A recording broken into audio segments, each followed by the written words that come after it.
February 18th, 2026.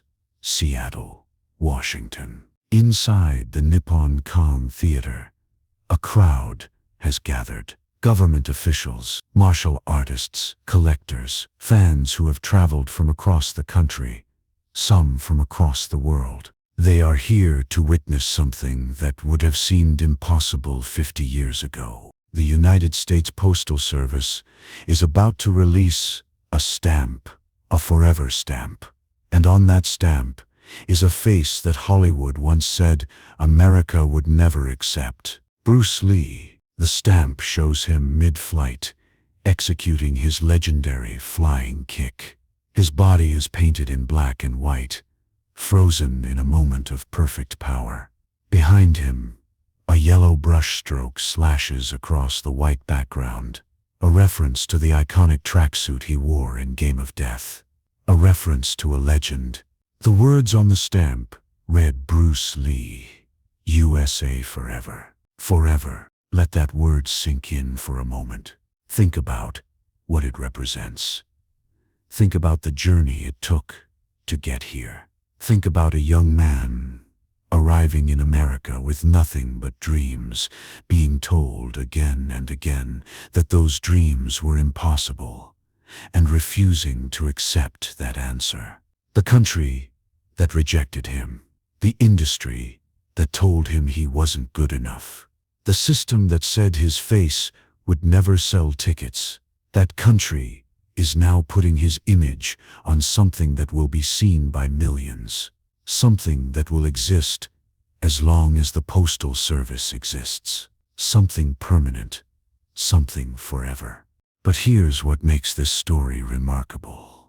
Bruce Lee didn't live to see any of this. He died in 1973. He was 32 years old. He never saw Enter the Dragon become a global phenomenon. He never saw martial arts transform American culture. He never saw his philosophy inspire generations of athletes, artists, and thinkers. And he certainly never imagined that one day the nation that rejected him would honor him with the word forever. This is the story of that journey. From rejection to recognition, from outsider to icon, from a struggling immigrant to an immortal legend. It begins, as all great stories do, with a dream. Bruce Lee was born in San Francisco in 1940, the year of the dragon. His father, Lee Hoi Shuen, was a famous Cantonese opera star touring the United States. His mother, Grace Ho, came from one of the wealthiest and most prominent Eurasian families in Hong Kong. 3 months after his birth, the family returned to Hong Kong. Bruce would spend his childhood there, becoming a child actor, a street fighter, and eventually a young man with too much energy and too little direction. By the time he was 18, Bruce had been in so many street fights that his parents feared for his life. Hong Kong's gangs were dangerous, and Bruce had made enemies. His parents made a decision that would change history. They sent him to America. He arrived in San Francisco with $100 in his pocket and a dream that he couldn't quite articulate. He knew he wanted to be somebody. He knew he wanted to matter, but he didn't yet know how. He moved to Seattle. He worked as a busboy in a restaurant owned by a family friend. He enrolled at the University of Washington to study philosophy, and in parking lots and basements and anywhere he could find space, he began teaching martial arts, not the martial arts of tradition and rigid forms, something new, something fluid, something that would eventually become Jeet Kune Do. Word spread. Students came. Bruce Lee had a gift for teaching that went beyond technique. He could see what each student needed and give them exactly that. He could explain complex ideas in simple terms. He could make people believe in themselves. Among his students were people who would become doctors, lawyers, businessmen. People who had never thrown a punch in their lives learned to move with confidence. People who had been afraid learned to face their fears. But Bruce wanted more. He wanted to be a star. In 1964, he gave a demonstration at the Long Beach International Karate Championships that changed everything. The footage is grainy now, black and white, but even through the deterioration of time, you can see something extraordinary. Bruce Lee was fast, impossibly fast. His 1-inch punch sent a man flying backward into a chair. His movements were so quick that the camera could barely capture them. Hollywood noticed. A producer named William Dozier saw the footage and immediately called Bruce. He wanted him for a television show, a show about a martial arts hero. Bruce was ecstatic. This was it. This was his chance. The show was called The Green Hornet. Bruce would play Kato, the sidekick to the main character, not the lead, the sidekick. But Bruce didn't care. He was on American television. He was showing the world what martial arts could be. It was a start. The Green Hornet ran for 1 season, 26 episodes, and then it was canceled. But something interesting had happened. While the show struggled in America, it became a massive hit in Hong Kong. They even renamed it The Kato Show, because Bruce was so clearly the star. Bruce tried to leverage this success into more Hollywood roles. He auditioned constantly. He met with producers, directors, studio executives. He pitched ideas. He wrote scripts. The answer was always the same. No, America isn't ready for an Asian leading man. Your English is too good. It makes you seem less authentic. Your English isn't good enough. Audiences won't understand you. You're too short. You're too intense. You're too Asian. The rejections piled up like fallen leaves. Each one a small death. Each one a reminder that in Hollywood, talent wasn't enough. In Hollywood, you had to fit a certain mold, and Bruce Lee didn't fit. The cruelest rejection came in 1971. Bruce had developed an idea for a television series. A Shaolin monk wandering through the American Old West, using martial arts and Eastern philosophy to solve problems and help people. He called it The Warrior. He pitched it to Warner Brothers. They loved the concept. They moved forward with development, and then they cast someone else in the lead role. David Carradine, a white actor who had no martial arts background, playing a Shaolin monk. The show was renamed Kung Fu. It ran for 3 seasons. It was a hit, and Bruce Lee, the man who created the concept, the man who had spent years developing the idea, watched from the sidelines as someone else lived his dream. Imagine that for a moment. Imagine pouring your heart into something. Imagine believing it could change your life. Imagine presenting it to people with the power to make it happen. And then imagine watching them take your idea, strip you out of it, and hand it to someone else because of the color of your skin. That's not just rejection. That's erasure. That's being told that your contribution matters, but you don't. That your creativity is valuable, but your face is not. Lesser men would have been destroyed by this. Lesser men would have turned bitter, given up, retreated into resentment. Bruce Lee was not a lesser man. There is a moment in every hero's journey that Joseph Campbell called the ordeal. The moment when all seems lost, the the moment when the hero must face their greatest fear, their deepest doubt, their darkest night. For Bruce Lee, this was that moment. He had done everything right. He had trained, he had prepared, he had put himself out there, again and again. And still, America wouldn't have him. He could have given up. Many people would have. Many people did. Bruce Lee chose a different path. If Hollywood wouldn't come to him, he would go to where he was wanted. He went back to Hong Kong, and there, everything changed. The Hong Kong film industry was waiting for him. They had seen the Green Hornet. They had seen his demonstrations. They knew what he was capable of. Raymond Chow, head of Golden Harvest Studios, offered Bruce a contract, not as a sidekick, not as a supporting player, as the star. Bruce's first film was The Big Boss, released in 1971. It broke box office records across Asia. His second film, Fist of Fury, broke those records again. His third film, Way of the Dragon, which he wrote and directed himself, became the highest-grossing film in Hong Kong history.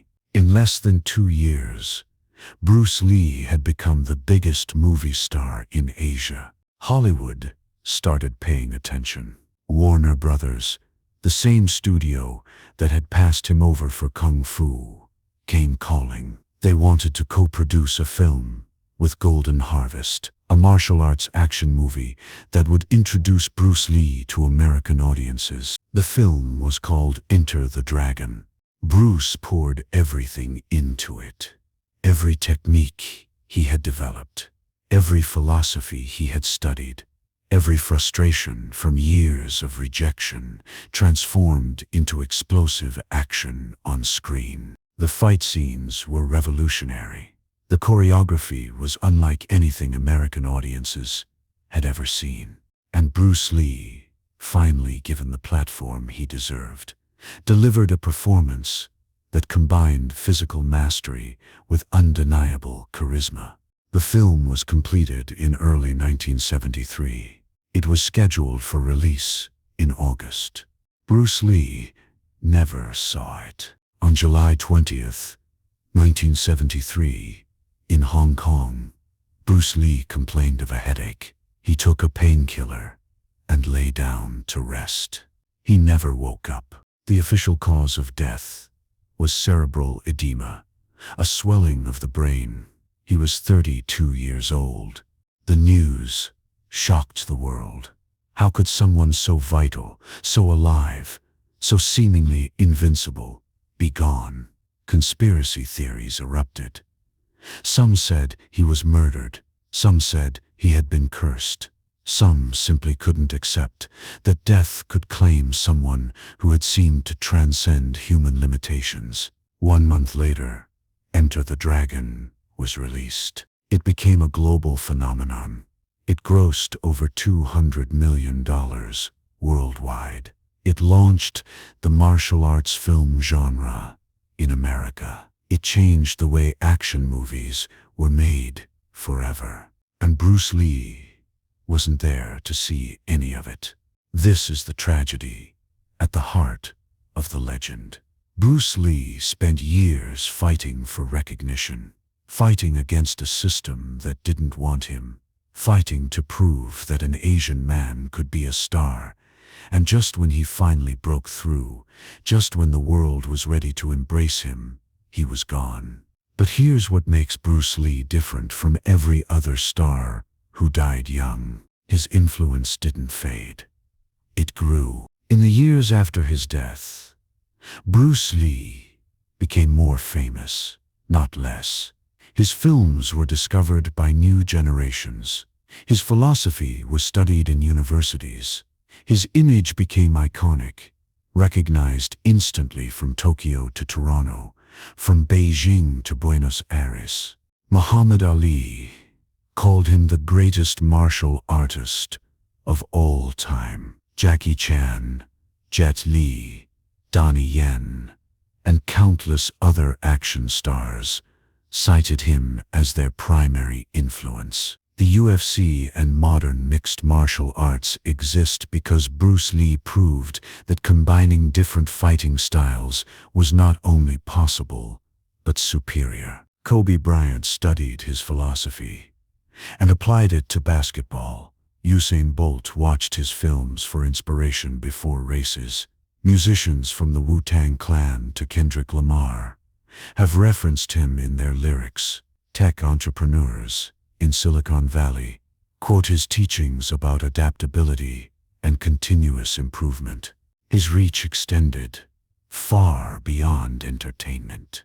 He became a symbol of breaking barriers, a proof that excellence cannot be contained, a reminder that the walls people build to keep you out are never as strong as the spirit that refuses to be denied. His words entered the cultural lexicon. Be water, my friend. Empty your cup. Absorb what is useful. Discard what is not. Add what is uniquely your own. These weren't just martial arts instructions. They were life instructions. They were life instructions. They were philosophy distilled into phrases that anyone could understand and apply. Shannon Lee, Bruce's daughter, has spent decades preserving and expanding her father's legacy. She founded Bruce Lee Enterprises. She has written books about his philosophy. She has worked to ensure that her father is remembered not just as a fighter or an actor, but as a thinker, a teacher, a man who had something important to say about what it means to be human. And now, more than 50 years after his death, the United States Postal Service has chosen to honor him with a forever stamp. Think about what that means. The Postal Service doesn't issue forever stamps casually. These are reserved for figures of enduring significance, people who have shaped American culture in permanent ways, people whose contributions will still matter in 100 years. Bruce Lee is now in that company. The stamp itself is a work of art, designed by Antonio Alcala and illustrated by Cam Mack. It captures Bruce in his most iconic moment, the flying kick, the explosive power, the absolute focus. The yellow brushstroke behind him references the tracksuit from Game of Death. That tracksuit has become one of the most recognizable costumes in film history. Uma Thurman wore a version of it in Kill Bill as tribute. Athletes and musicians reference it constantly. It has transcended its origin to become a symbol of something larger. And now, it's on a stamp. When the Postal Service announced the stamp, they said that Bruce Lee captivated film audiences with his skill, charisma, and screen presence, and inspired a generation of young fans to explore action movies, mixed martial arts, and Asian culture. That's true. But it doesn't capture the full picture. Bruce Lee didn't just inspire people to explore martial arts. He inspired people to believe in themselves, to reject limitations imposed by others, to forge their own paths. He proved that rejection isn't the end of the story. It's just a chapter. He proved that the people who tell you no don't get to write your ending. He proved that if one door closes, you can find another door, or build your own door, or knock down the wall entirely. These are the lessons that make Bruce Lee relevant 50 years after his death. These are the lessons that will make him relevant 50 years from now. The ceremony in Seattle will be attended by Shannon Lee, who has dedicated her life to her father's memory. She will watch as the stamp is unveiled. She will hear the speeches praising her father's contributions. She will feel the weight of a moment that her father never could have imagined. In an interview, Shannon once said that her father's greatest wish was to be recognized for his mind, not just his body. He wanted people to understand that the kicks and punches were just the surface. Beneath them was a philosophy, a way of approaching life, a belief that every human being has unlimited potential if only they can get out of their own way. The forever stamp is recognition of that wish. It says, Bruce Lee matters, not just as an action star, not just as a martial artist, as a thinker, as an artist, as someone who changed the culture in ways that are still unfolding.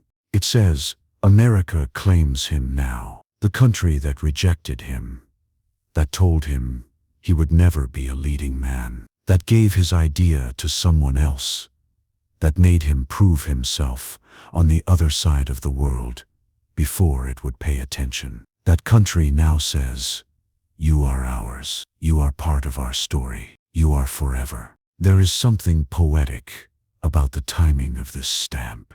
It comes at a moment when Asian representation in American media is finally being taken seriously. When films like Crazy Rich Asians and Everything Everywhere All at Once have proven that Asian stories can dominate the box office. When Asian actors are finally being cast as leads in major productions. Bruce Lee didn't live to see this world, but he helped create it.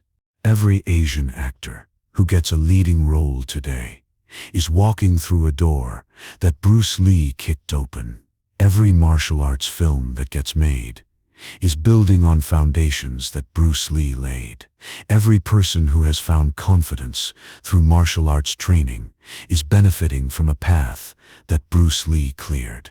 The stamp is a recognition of that debt, an acknowledgement that the world we live in was shaped, in part, by a man who refused to accept the limitations others placed on him. In Bruce Lee's personal notebooks, discovered after his death, he had written out his goals. One of them read, "My definite chief aim, I, Bruce Lee, will be the first highest-paid Oriental superstar in the United States." He wrote that in 1969, 4 years before his death. At a time when Hollywood was still rejecting him. At a time when being an Oriental superstar seemed like an impossible dream. He didn't just achieve that goal. He transcended it. He became more than the highest-paid Asian actor. He became one of the most influential figures in entertainment history. He became a symbol, an icon, a legend.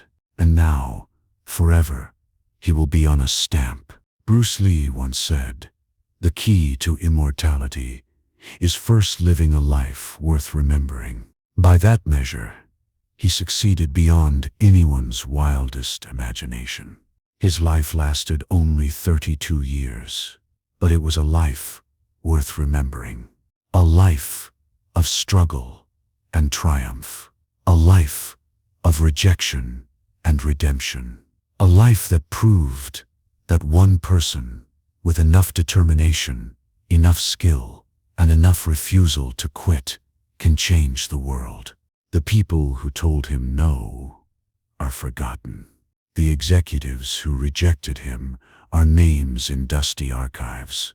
The system that tried to keep him down has been transformed, in part by his own efforts. But Bruce Lee remains on movie screens, in martial arts studios, in the philosophy sections of bookstores, in the hearts of everyone who has ever been told they can't do something and decided to prove the doubters wrong. And now, on a stamp, forever. When you hold that stamp in your hands, when you place it on an envelope, when you send it out into the world, you're holding a piece of history. You're holding the face of a man who was told he would never be accepted and who refused to believe it. You're holding proof that talent, determination, and an unbreakable spirit can overcome any obstacle. You're holding Bruce Lee, and that perhaps is the final victory. Not the films,